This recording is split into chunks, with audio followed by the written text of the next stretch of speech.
Hello, everyone.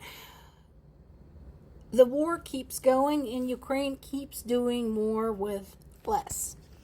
In the last 24 hours, Ukraine had struck a Russian ammunition plant, oil terminal, and weapons depot. We are back to the point that the best drone or missile or guided bomb is not the one that you shoot out of the air, but the one that is never launched at all. The best bullet is the bullet that never had a chance to be fired. And that's exactly what Ukrainians are doing. Sure, they fight hard at the front.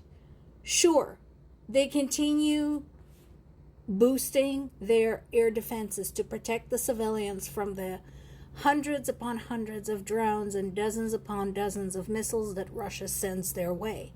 But, meanwhile, they also work hard on nipping the shit in the bud. If you disrupt their entire military manufacturing, guess what? They can't fire that crap at you. And once again, today, they hit more of the same. In addition, this is very important. So this particular article, if you want to read the whole thing, is on the Associated Press website. There is a very, very important segment about Ukraine domestic production and Ukraine's military-industrial complex expansion. So this is a question a lot of people ask. Why can't Ukrainians do without foreign aid? And this answers that question.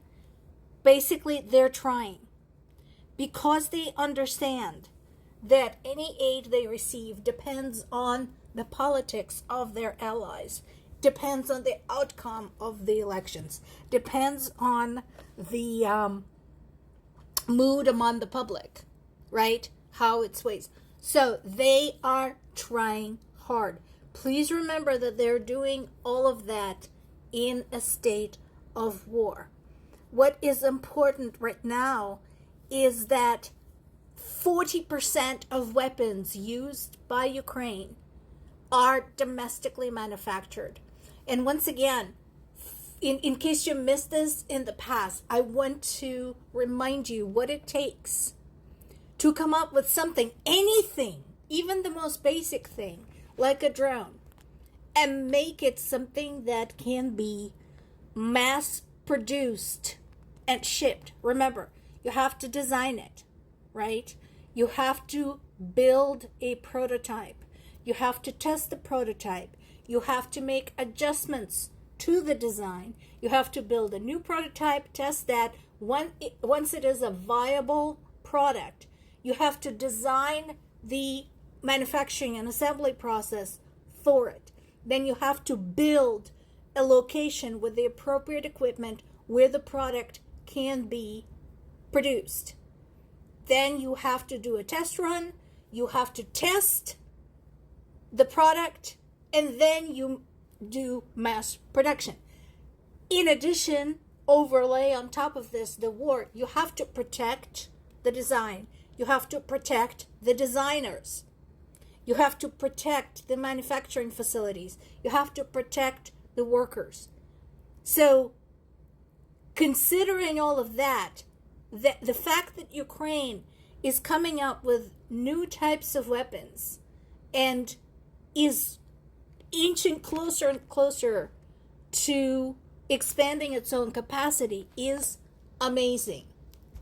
It would be also very nice if Ukraine's foreign partners weren't shooting it in the foot. This isn't the first time when, having shut down a Russian drone, Ukrainians found not only Chinese but also British and American components. Now, I understand that it is very difficult to track such things, that it is possibly there is some company in the United States or in the United Kingdom that ships a bunch of microchips, processors, etc. to China without any clue that those will be used for drones that will eventually go to Russia. So I get it. That said, even back in the late 20th century, for example, with the advent of the barcodes, it became increasingly possible to track where your products were going, where they were installed, and so on. One of the common practices, something I am familiar with, was in food manufacturing in case there was a recall, when it was very critical to track every single container of potentially contaminated food and bring it back.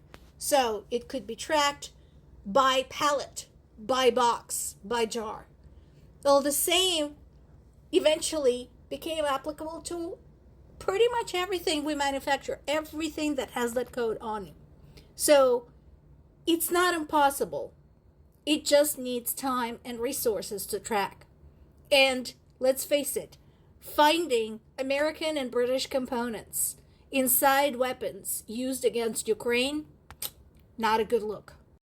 This too is important. So yesterday we were talking about the politics of war and how what is going on in other countries directly affects Ukraine, just like what's going on in Ukraine affects other countries. So we have some good news from Ukraine's very, very close neighbor, Moldova, where Maya Sandu's pro-European party managed to hold on to the majority. So I strongly, strongly recommend reading this article. It is located on the website of the European Council for Foreign Relations. Very big. It's a big article, but it's very intelligent. It's very well written, and it's broken down into sections, so it's kind of easier to process information that way. So it's talking about some things that all of us should learn coming up on crucial elections at any time. Number one, they worked hard to prevent election fraud and foreign interference, knowing that Russia would be trying hard because Russia meddled in their 2024 presidential election.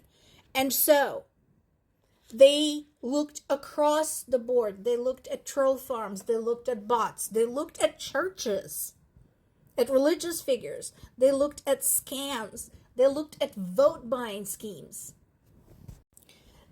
They refused to have blind spots. They refused to be surprised by these.